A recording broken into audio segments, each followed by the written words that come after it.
Voces poéticas del Caribe.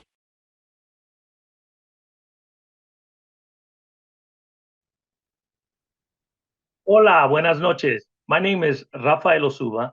I am the Artistic Director for Artist Studio Project and the 8th Annual El Quixote Festival.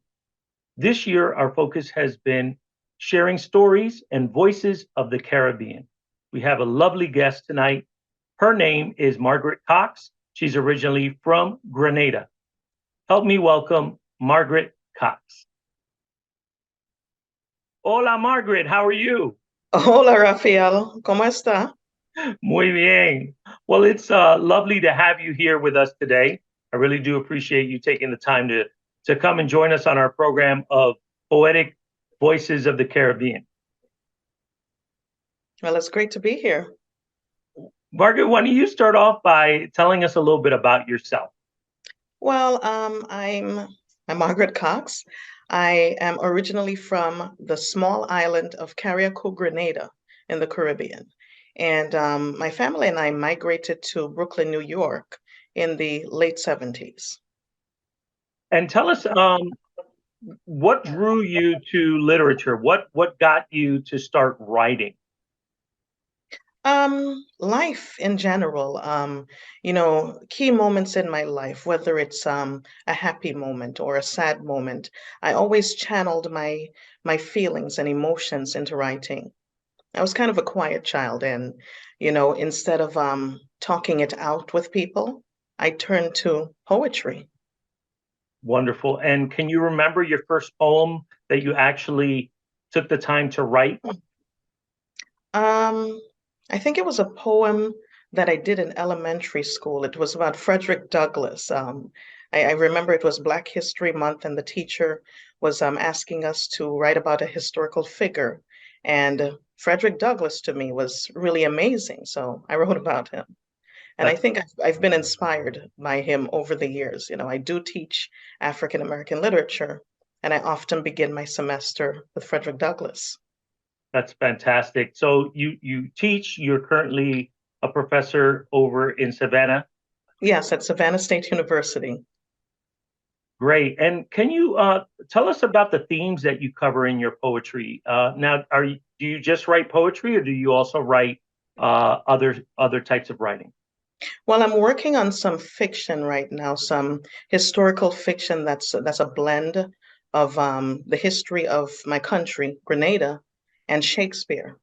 And we do have a tradition of Shakespeare Mass in Carriacou, in the island of Carriacou, that we do every year around Carnival. So I'm creating something that's based on Macbeth and the Grenada Revolution. So I'll give a little bit more on that at some later point, but I got to keep it under wraps for now. It's really good. That's awesome. So what are the themes that you cover in your poetry? In my poetry, I cover diaspora, I cover history, especially colonial history. If you notice, some of the themes of my poetry, it's connected to slavery and also emotional well-being.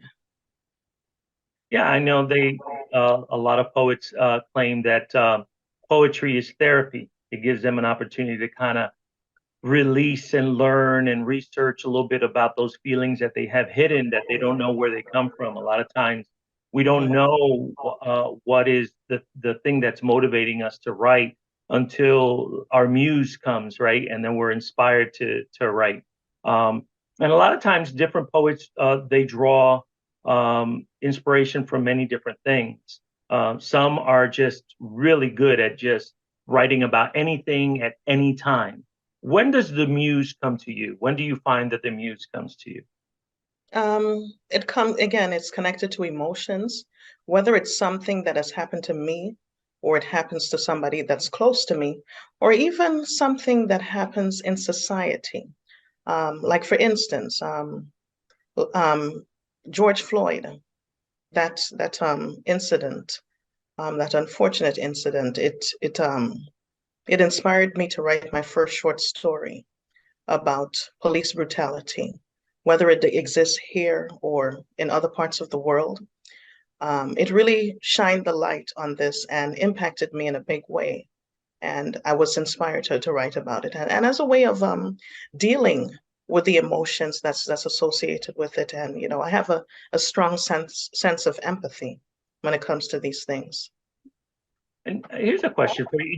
Do you feel that artists and poets of color typically write about oppression and strife and tough times, whereas maybe poets that are not of color write about the beauty of a flower and things of that nature? I mean, it just seems like the writing styles and the topics that are covered in poets and writers of color are completely different. Yes. Am I right in that, or am I? I think to a large extent that is the case. It may be, it may very well be that Black poets and other writers of color are writing about roses and daffodils, but who is noticing that when there's so much turmoil in the world? I think we as audiences would be more interested in hearing about stuff that is impactful. You know, you can take time and smell the roses whenever you can, but a lot of these social and political issues that are going on, we have to take notice of them. And I think writers of color, as well as writers who are not of color, need to take those moments and take advantage and write about these important issues. I totally agree. One of the things that I always say, you know, when folks ask me, why do you find literature, why do you find poetry or the arts in general so important? And I find that the arts are important because it tells a story that is truthful. You can find a lot of truth in the arts. And when historians look back as to what was happening now, what's happening today, they typically go back to see what writers were writing about, what poets were writing about, what visual artists were painting, you know, what was happening, what was the theater that was being created, what was the music that was being created. And it helps to paint a better picture, if you will, of what was happening in our community at that certain time. Absolutely, yeah. So when you read, who do you read? Wow. I read Zora Neale Hurston, the famous African-American writer who wrote Their Eyes Were Watching God. And I was very drawn to her. And she was an anthropologist, not just a writer. She did a lot of studies in various parts of the American South, as well as in the Caribbean, Bahamas, Haiti, Jamaica. So I'm really drawn to her based on the fact that she was a people person when you think about it. She wrote about people's stories in great detail. And I'm also a fan of James Baldwin as well. You know, speaking of writers of color who deal with those very compelling social issues, he's a great example of that. And in terms of Caribbean writers, Michelle Cliff has been an inspiration to me because she writes about diaspora. She writes about duality in her racial and ethnic identity. And that's something that really interests me. Yeah, Michelle Cliff is a new writer for me. I was turned on to Michelle Cliff by my beautiful niece, Ari, who is now doing her master's in Dublin and on literature. And so she having a conversation with her over Christmas, she said, "Well, Theo, do you know about Michelle Cliff?" And I knew the name, but I wasn't really familiar with her work. And then I went digging. And I was blown away by the amazing, powerful way that she writes in her novels and the truth. And there's a lot of pain there, especially when you're thinking about, you know, we're thinking about people of color. She was light skinned, and so you know, there's this thing about hair. There's this thing about the shade of your skin within the people of color that we struggle, right? There's always a struggle, and we struggle with colorism, unfortunately. Yeah, we sure do. And you know, me being Latino, being Puerto Rican, and you know, Puerto Ricans have many shades, right? So we're very light skinned because of the Europeans. We're olive color because of the the Taino natives that were there on the island, and then we're very dark because of the Africans that were brought to the island. So there's always this thing in the Caribbean, because we have this shading of many colors within the brown tone, that there seems to be a lot of problems with that. For me, I think it's just a problem that people have based on the way that they are oppressed, right? We've been oppressed for 20 years. Oppressed people oppress others. Most definitely. It's our way of saying, okay, well, I'm bad, but I'm not doing as bad as this person, or I'm a little bit better than this person. Do you think that poets in the Caribbean, one of the reasons why I wanted to do our 8th annual El Quixote Festival based on Voices of the Caribbean, is because when a lot of people think of the Caribbean, especially Latinos, they think that the Caribbean is just, Puerto Rico, Cuba, Santo Domingo, or Dominican Republic, and that's pretty much it. Even though Haiti is right next to the Dominican Republic, and then we have Trinidad and Tobago, we have Grenada, we have Jamaica, and I think that a lot of folks think, at least Latinos, think that that's the whole Caribbean, but it's not, right? That's one of there's so much more. It's not just the islands. It's Belize in South America. It's Guyana in South America. And I would even extend to say that Venezuela has a lot of infusion of people, Colombia as well. So the Caribbean, it's not just about coming from an island, but from a region, when you think about it. Yeah, and I think that it has, I struggled myself with identity, right? Coming from the island, and then coming to New York, or to the United States. And when I was in the United States, I wasn't white enough, or I wasn't American enough, right? Even though Puerto Ricans are U.S. citizens. And when I was on the island, I wasn't Puerto Rican enough. I was too American. Oh, wow. So, yeah. That happens, that happens. Because it turns out that you were a Bintu, and then when you go back, people point out the differences. And that happens as well in Grenada and other islands that are predominantly of African descent. Yeah, well, tonight we're going to dedicate ourselves to poetry, and I would love for you to share a couple of poems with us. Okay, will do. Okay, so I'd like to share with you another poem. It's called They Called Him Jacob. They called him Jacob. His bellow drifted from the field, ripping through my concentration. They called him Jacob. He'd pause for a moment, clenching his jaw to mask his indignation. They called him Jacob when his eyes refused the grass and his gaze leaped beyond command. I called him Jacob as I soothed the crisscross swells that retold tales of his defiance. I called him Jacob to cancel out the ringing bells that contradict his self-reliance. I called him Jacob, and he answered, no, Kehinde. Wow, that goes to what we were speaking, right? Is this thing of trying to take back ownership, right? I think I spoke with a professor at Duke who's also participating. His name is Jacques Pierre. And we talked about that, about language. We deal with that in the Caribbean and in many places that have been colonized, right? Colonization, where, they take away your name, they take away your language. And that's wonderful, that piece, because he's basically saying, no, this is who I am.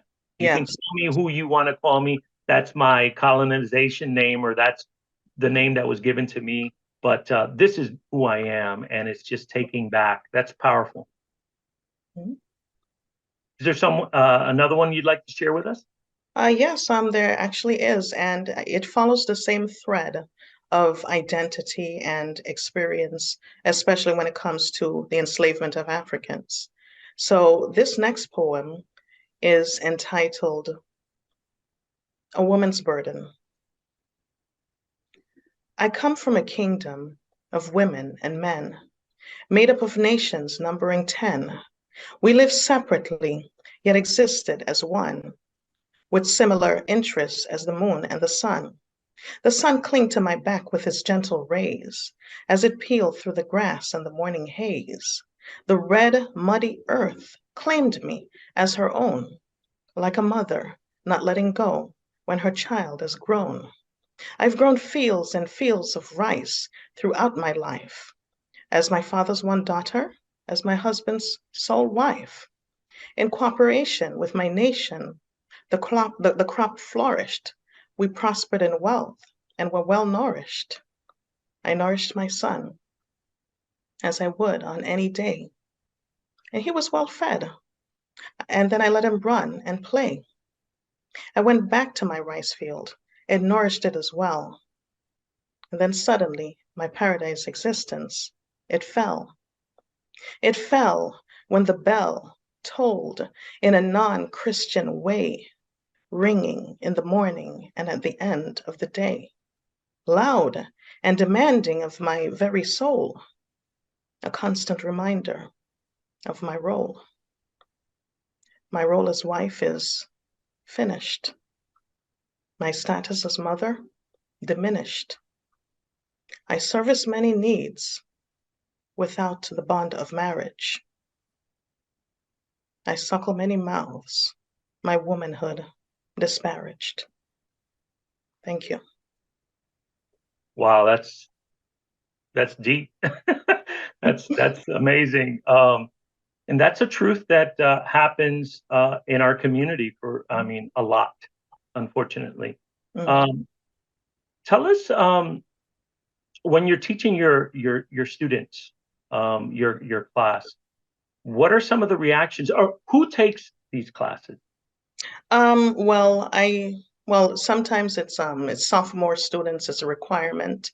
And for the more specialized courses like African literature, Afrofuturism, it's the English majors, or just somebody who wants an elective. So it's a combination of different students.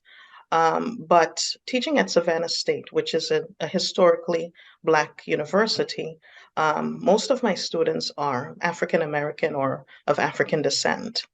So, but I do see some Latino students and students of European descent as well who are taking these classes. And I try to make it as relatable as possible, whether or not they're of the culture, but just get them to understand, what is going on in the text, and, trying to, create an environment of empathy and mindfulness when I'm teaching.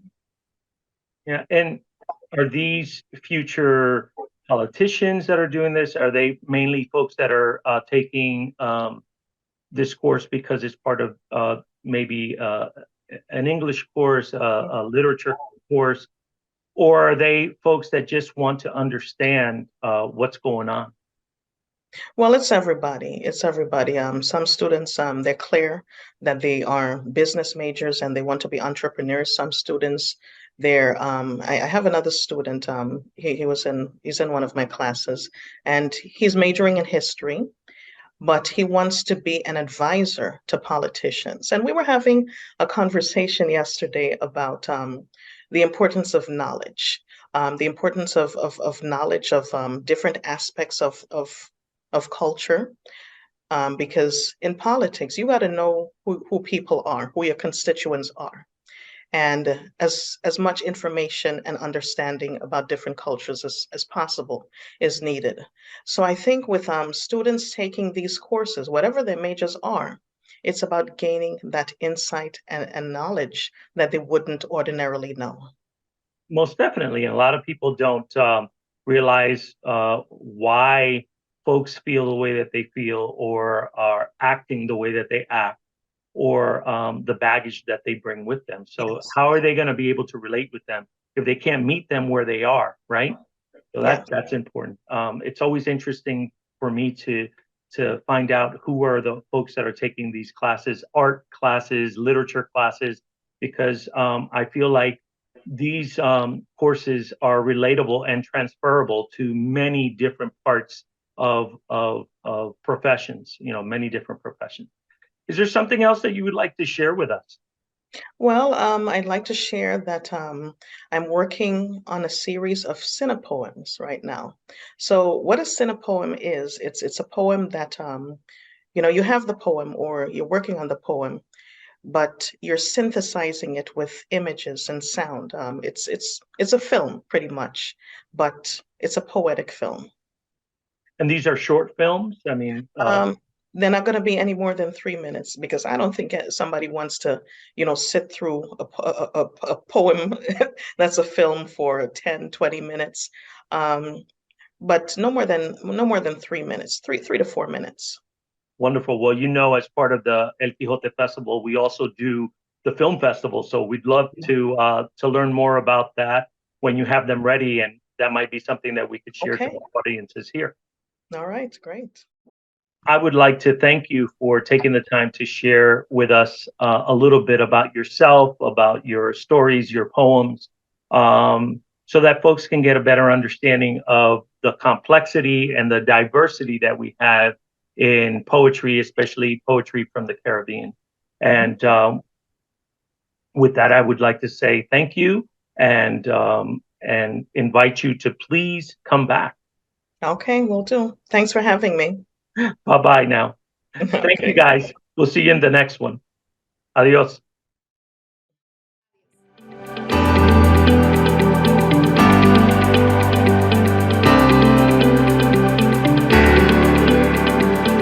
Voces poéticas del Caribe.